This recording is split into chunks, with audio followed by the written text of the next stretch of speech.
Hello, all, and welcome back to a new episode of TV and Us, a conversation show about the TV series we just can't stop talking about.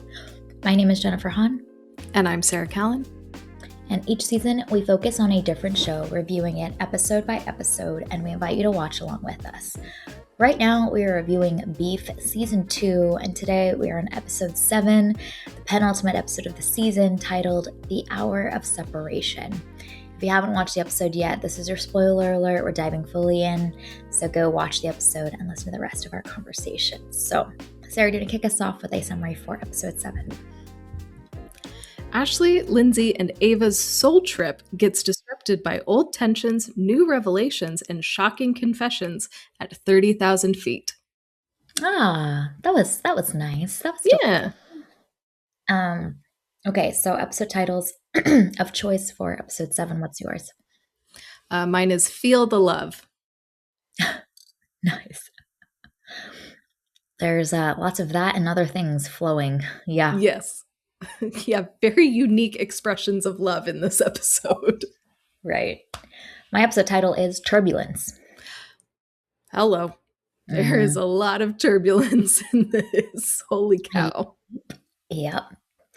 Okay, so let's dive in and kind of share our thoughts about Episode 7. We're at the second to last episode of the season, so there isn't much runway left.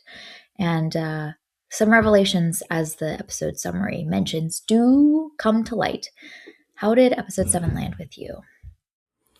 This episode is bonkers. Like, there's so much drama in this episode. And I love the use of them all being trapped on an airplane.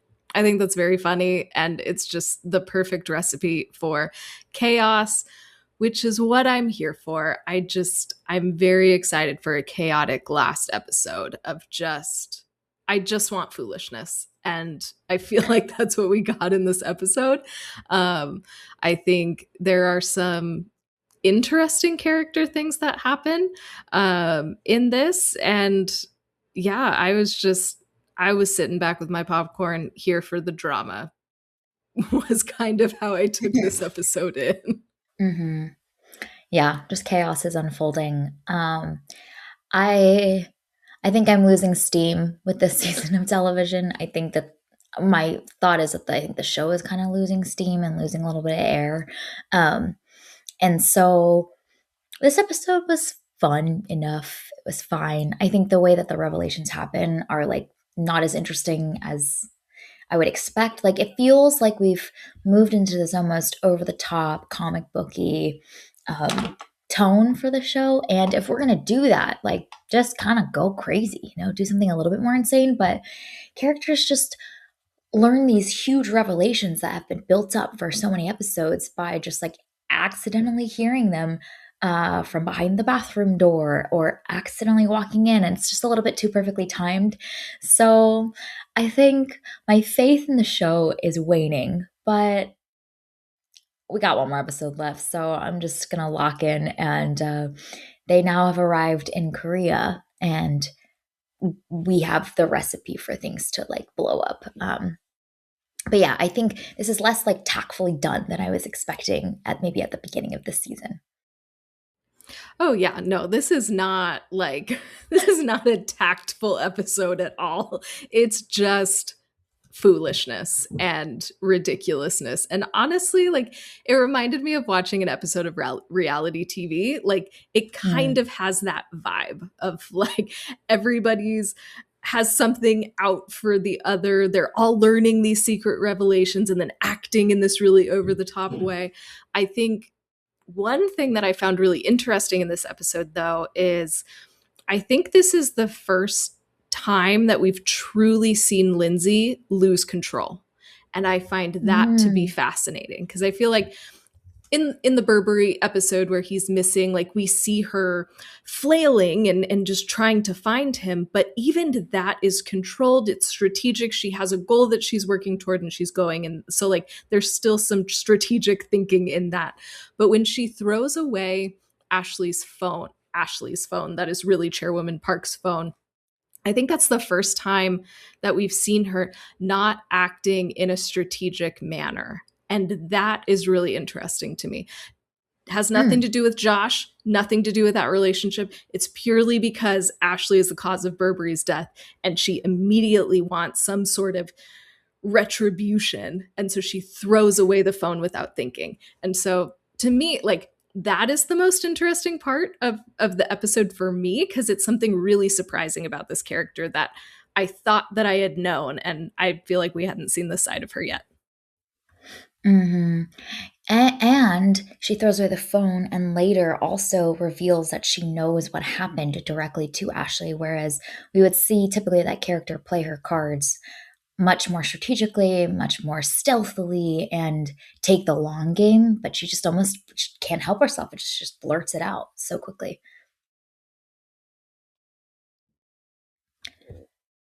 One of the characters that I think has an interesting moment is Austin, who I've been keeping my eye on throughout the entire show.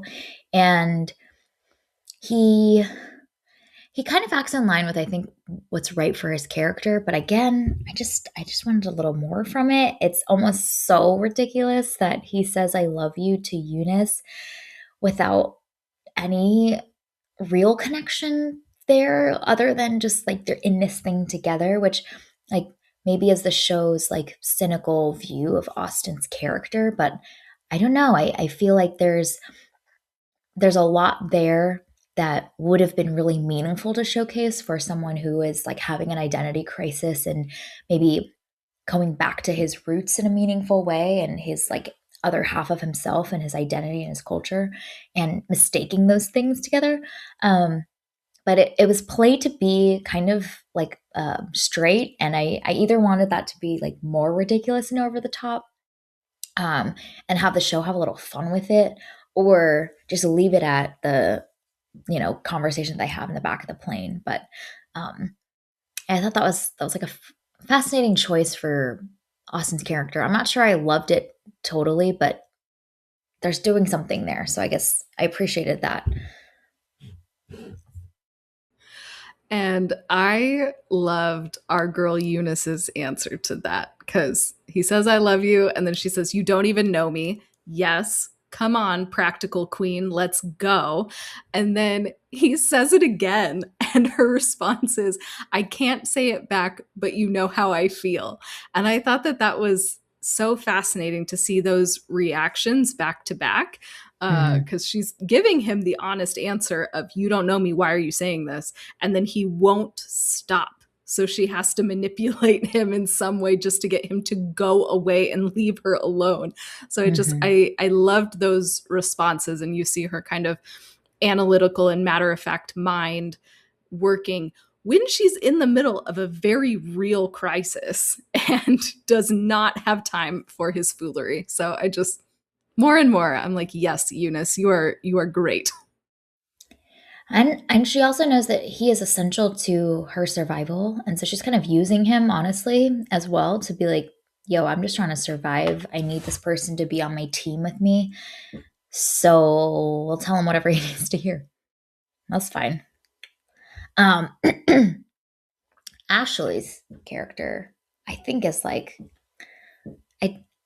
I don't know. Everything that the characters are doing just feel like caricatures, and she especially I think out of every character on the show in this episode specifically is like hugely over the top. I thought that the moment where she discovers the two of them together should have been like a really great emotional beat of like, oh my gosh, this reveal happened, but like you said, it feels a little bit like reality TV of like her reaction being so over the top. And it's not Kaylee Spaney not knowing how to act, because we know that she knows how to act. She's been proving that to us the entire show. But um I don't know, that way the moment's written is like so ridiculously dramatic that I'm like, I don't really buy this. This doesn't feel right tonally. Yeah, her character over the course of this show is really interesting, because at times the character is very subtle, and we're like inferring a lot from just how she's responding to things. Sometimes she seems very strategic, very like, okay, I'm just going to stand back and wait and see what happens and Yeah. then play my card. Like sometimes she's very measured. And then you have this episode where everything she does is big. Like even her like packing to go on this trip, and she's like talking about kids, and she needs all of these things that for like Austin to do all of this stuff, and I'm gonna miss you. So like it's so big, it's so over the top. And then everything she does on the plane likewise is so big, and I'm like, who is this character? I feel Hmm. like this is not the Ashley that we've gotten to know over the past few episodes. So like, where is this coming from? What is the purpose of this? And like in stressful situations, like the worst sides of us can come out in a very big way, but like if that's what this episode was going for, I don't feel like they achieved it, because it really did read reality TV show star. Like that was the vibe that she was giving off. It's a very entertaining performance. I had a fun time watching it, but it's very much like, who is this character? I don't know who this is. So I'm curious to see which version of Ashley we'll get in the final episode. Yeah, like even down to the point where Austin's having to like pick her up and she's like throwing fists and screaming and yelling. Like, if we're gonna do that moment, fine. But then have like some of the people that are watching be tipped off from it. Like, use it for pushing the like plot narrative forward if we're gonna like crucify the character dynamics and the character development. Like, okay, well, make it serve like an interesting plot, and then almost have everyone just be these like ridiculous larger than life characters that are having to like somehow band together now and pull off this like phone heist in some way and fool the most powerful person on planet Earth, apparently. Like, I would have loved like that could be fun, that could just be kind of fun and ridiculous, but I think they're kind of playing it a little bit straight, or that's how I'm interpreting it. And I just don't buy it. So a character that I think is really interesting, that I hope they do something with in the spirit of having some fun, is Ava, because she's featured like kind of littered throughout this episode more prominently than I would have expected her to, and she always plays the clueless person in the group that is asking the dumb questions because they're unaware of the context. And I think it'd be fun in the finale for Ava to be somehow like in the wrong place at the wrong time, or somehow have the critical piece of information, and she ends up being the most important player in the success of this group or not, and they all have to like figure out how to get in her good graces in some way, or she is the one that is like been scheming all along. I don't know. I love a character that's been overlooked, that's played to be really dumb and silly, and for them to actually be kind of essential somehow. So she's on this crew, she's on this flight. Like, is she listening the whole time and she wasn't asleep the whole time? Like, that was a thought that I had, that I was like, ooh, that could be really fun. I don't know if we'll do it. She might just be there for vibes, for the fun vibes. But my secret request for the I finale. would love that. I want something more for Ava, because she's been overlooked at every stage, like Yeah. people come to her because she's married to Troy and they can get money from Troy through her. They don't actually go to Ava for Ava. So it would be really cool if somehow she is, I don't know, integral to the plot in some way. She knows more than we expect. Like that would be so great for her to be, I don't know, pivotal to do something. I think that's the other question that I have is like, what are we doing at I this don't point in know. time? I was very entertained with this episode. I had a fun time, but I was also going, what are we working toward? Like obviously we're all going to Seoul. We're going to be on Chairwoman Park's turf, which I'm very excited about. I hope that Chairwoman Park is like a main Gonna just star in murder the them next all. episode. Yes, I want to see her in her territory, just doing her thing. But we have one episode left, and I'm like, what are we doing? Listen, there's nothing that makes me more mad I'm ready. than a show that ShamWowed me at the beginning and made me believe that it was gonna be great, and then for them to just go downhill from there, man. Because I'm now emotionally invested, and now it's breaking my trust, and now I'm very upset about it. And from this soft tender spot in my soul, Alien Earth did that. I was like, this is so interesting. This could be great, and then they just kind of like squandered it all. And Beef season 2 is kind of doing that for me right now. I'm fine if you are not great from the beginning. I know what I'm getting into. This is a mutual agreement. If I give you my time, we're going to go on this journey together. But you were so good at the beginning. What happened? What are we doing here? No, none of the characters make sense. I don't know what we're doing with the plot, so I have no like goal and motivation. I just it feels there's no interesting commentary on like societal dynamics, which we could kind of have in the beginning of the season. So now I'm just confused and I'm sitting here just when we were at the episode 5 mark, I was like, okay, maybe it's going to be great. They're going to weave it all together. I'm definitively here in the end of episode 7 being like, I'm not really sure it's going to be that great. But it's fine. We got one more episode left. I just needed to voice my frustration.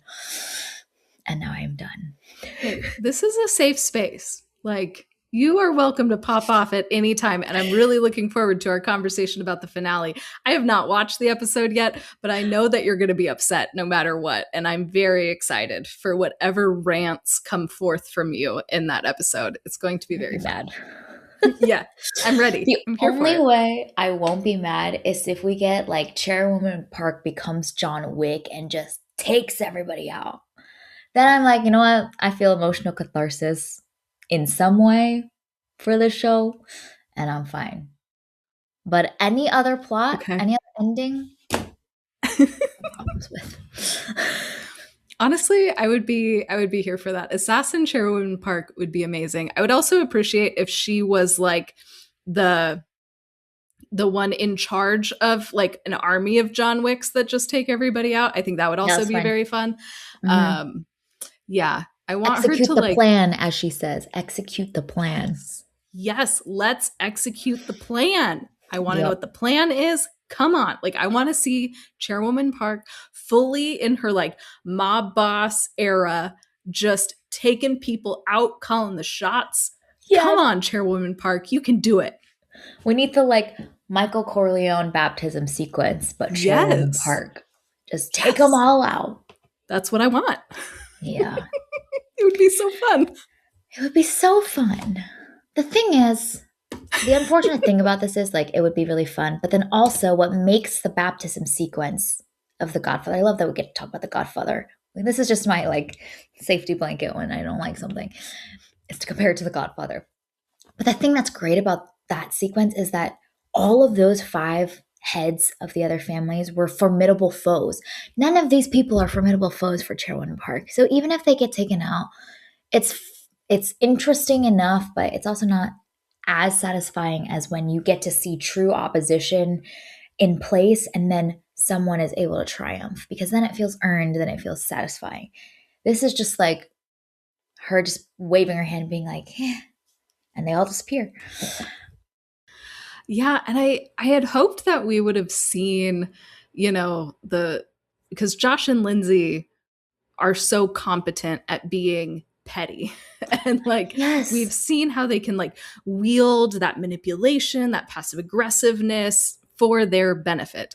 And so I really wanted more of that in this show. And I feel like we haven't gotten that as much in the second half, especially now that the two couples are like trying to team up, but now that is kind of fractured. So now what the show started with was 2 couples kind of against each other.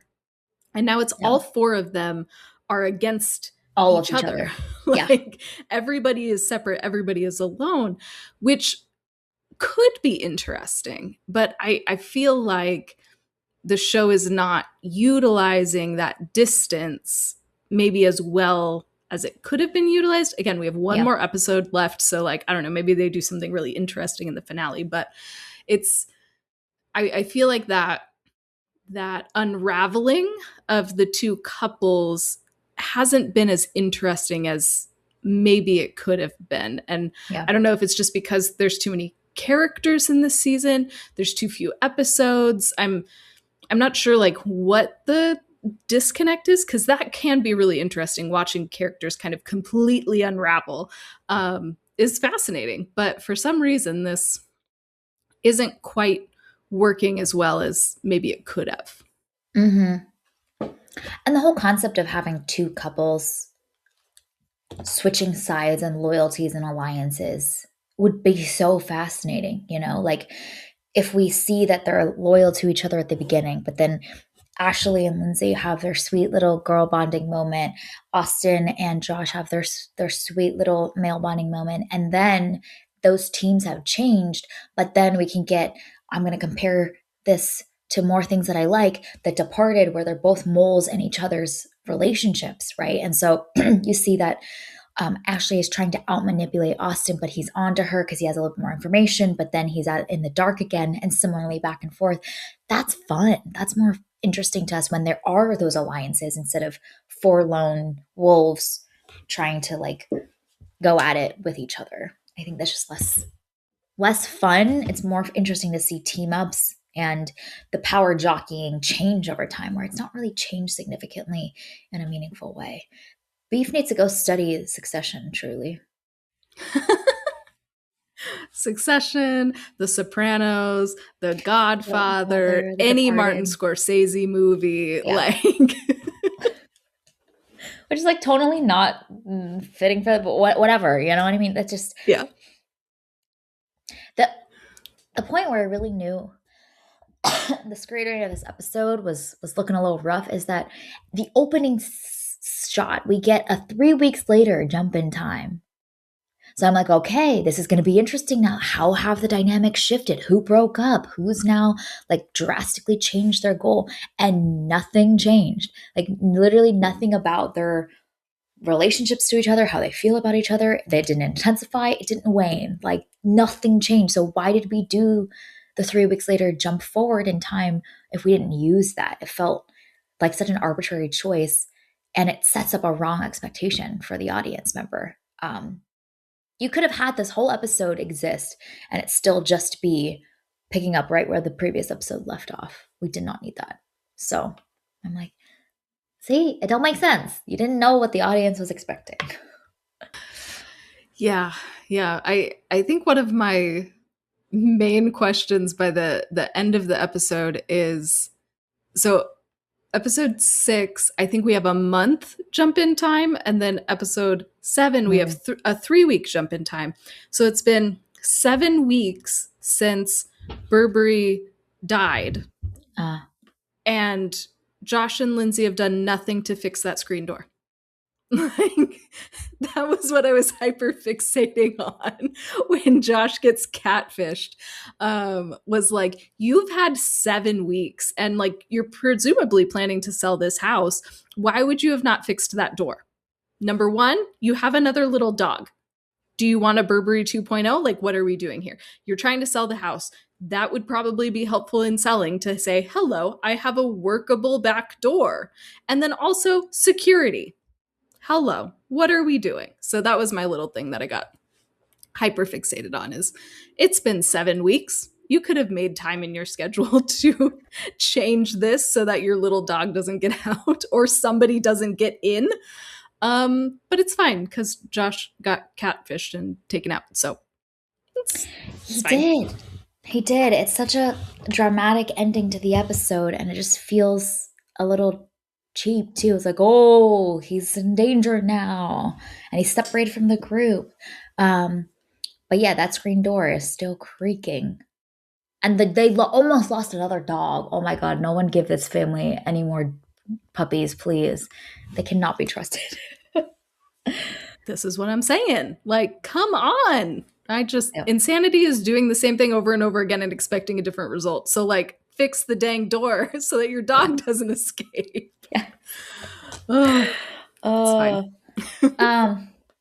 One of the things that I thought was interesting and could have been used a little bit more throughout the show, perhaps, is the way that Lindsay chooses to be petty with Ashley in the same way that Ashley chose to be petty with Josh and Lindsay. So they both are like, let's mess with the drinks. And so it would have been interesting to see how throughout the show, if they'd woven this thread a little bit more of how they're like more similar to each other than they are different, even though they might be foes. And then you could use that to showcase how like when they team up together, they like a force to be reckoned with.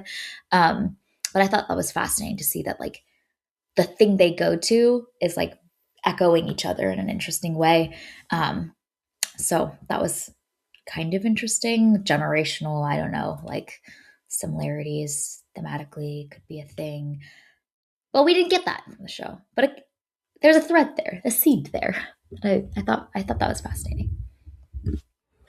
I love that you're so disconnected from this show. You're just like, I'm trying. this ain't it.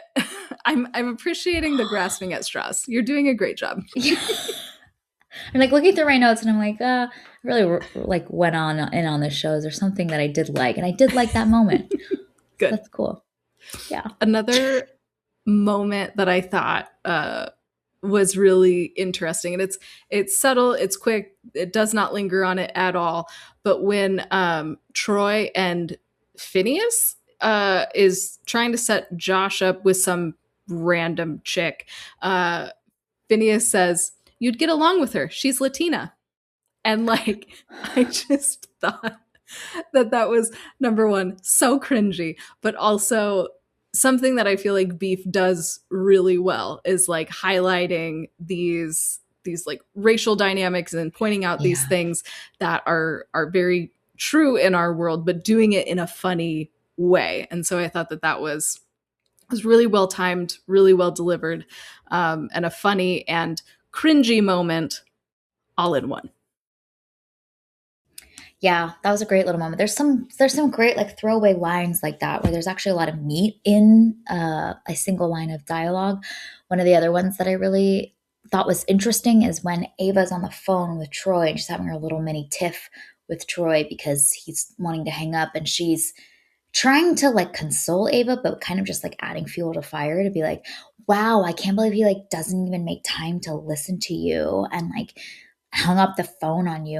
And I'm like, this reminds me of when people project their problems on other people and they actually feel more upset about something than you do, and more indicative of the headspace Ashley's feeling with feeling neglected and feeling like there's emotional abandonment of some kind with Austin, and the rifts in their relationship, but it's coming out in the context of Ava's relationship. And that's a very human thing to do. Like, we've all been in conversations where people are responding to a story we told, but I'm like, I feel like you're processing something for yourself. Like, I don't think this is about me anymore.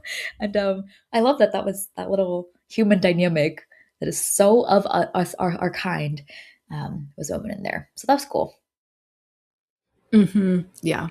Yeah, that was so good. Another straw. Another straw. Great job. Thanks. We're trying to be balanced critics here, you know? So, Another thing that I thought was interesting is Austin's conversation with his mom, and his mom being like, "Bro, you need to leave her. She is crazy. Why have you not left her?" And so I thought that was just a really interesting thing. And now he's in this, he's stuck between a rock and a hard place of like, who is he going to disappoint? These two women that he cares about, the two most important women in his life, are diametrically opposed from one another. Who is he going to disappoint? Because he's really bad at saying no. So who's going to win out? So I think that's an interesting setup. Yeah. And I love that his mom says on the phone to him, "You are so afraid to upset people." And that is the perfect distillation of Austin's character. And honestly, his whole love confession to Eunice is also just his way of trying to earn worth. And because he's useful to her, she's giving him the affection that he needs to feel like he's able to please her.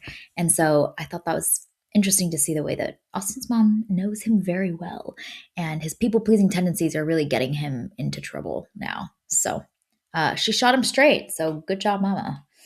But Yeah. Yeah. he That knows was that about a, himself too. yeah. Yeah, we've seen that character do some self reflection. Yeah. Yeah. And so it's just interesting to see what he's going to pick, though, because Yeah. people are telling him things about himself. He is like slightly self aware.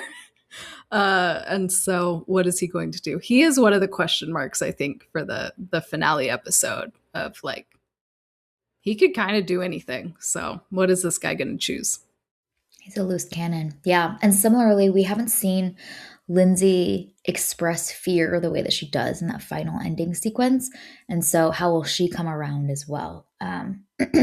Couples that are on the brink of separating will often like stay together during times of crisis because there's the comfort. And so, it was notable to me too that she was reaching out to Josh, asking Josh for help. Like when she's in true danger, her person is still Josh. And that is fascinating. Although Josh ain't gonna be that useful, but he's probably in the basement somewhere in a bunker. So we will see. We will see. All right. Things to look forward to for sure. Yep. Okay, TV and Us Awards. The first category is full of beef character. What is your choice for this one? Yeah, my choice is the flight attendants for having to put up with all these fools. Ma'am, I'm not going to ask you to go back to your seat again. Again. So bad for them. I was like, oh my gosh, you're just trying to do your job. And these people are completely out of control. Just what a terrible time. Yeah. I kept thinking that like I feel like these flight attendants know something too. You know, they're Right? in Chairwoman Park's army in some way. She got a look in her eye. Yeah, agreed. I hope so. Yeah. My choice for full of beef character is Chairwoman Park. She is like, where is my dang phone? I cannot remotely erase this. This is about to be bad. So that'll be fascinating. The final cards to play are in Cheryl Park's hands, so that'll be fun. Yep. Okay, heart racing moment. What was your choice for this one? Yeah, I'm gonna give this to Lindsay's bathroom shenanigans. It was Oh my god. very gross. And I was like, I don't know what you're doing, and I don't want to know. Ugh. I was so stressed. It was so gross. So gross. Yikes. Oh, I hated every second of it. Yeah, yeah. My choice for heart racing moment is anytime Eunice was on the phone with Sherwin Park. Yes. I felt her anxiety because Eunice knows how Sherwin Park operates. So she knows that homegirl probably knows something and she's on to me. And so I think that's fascinating. She understands that she is up against a formidable foe. So those are really fun scenes. Okay, cutting dialogue. What is your choice for this one? I want to give this to Austin's mom, who says, a coyote is a coyote, Ashley is an Ashley. Yeah, that's pretty bad. That's pretty bad. Dang. We're continuing with the coyote metaphor too. Yeah, it's so random. Why are we talking about coyotes all the time, guys? I don't understand. No, I think they think it's like this cool metaphorical thing that just feels a little heavy-handed. I don't know, man. I grew up in Arizona. We had coyotes in like the yard all the time, not in like the fenced backyard, but outside of that. And like we never talked about coyotes, and these guys are just constantly talking about them. I don't get it, but you do you, you know? Whatever floats your boat.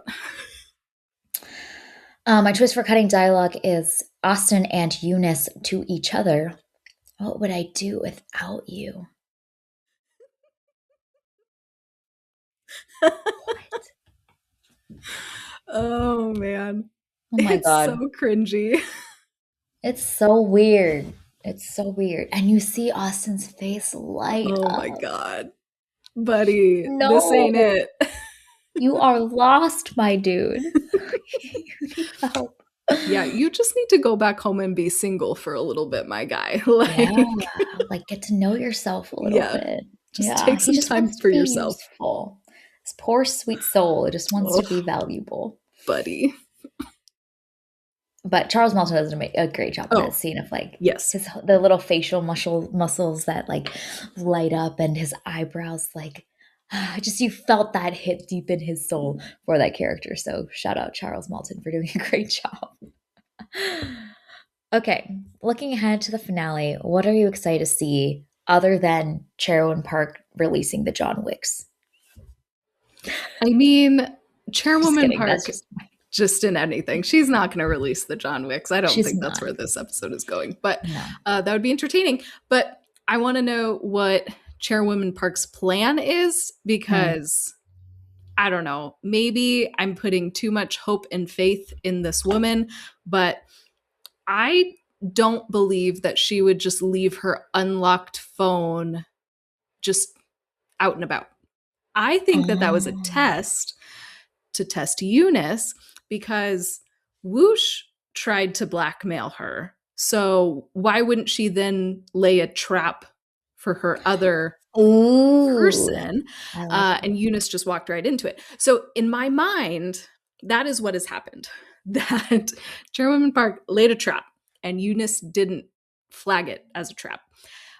So I want to see if that is correct. But I am so excited for them to be on Chairwoman Park's turf. And Yeah. I want to see her to the full extent of her abilities, wielding power and influence in whatever way she deems best, because she's going to do it with such class and also be terrifying at the same time. And I enjoy that.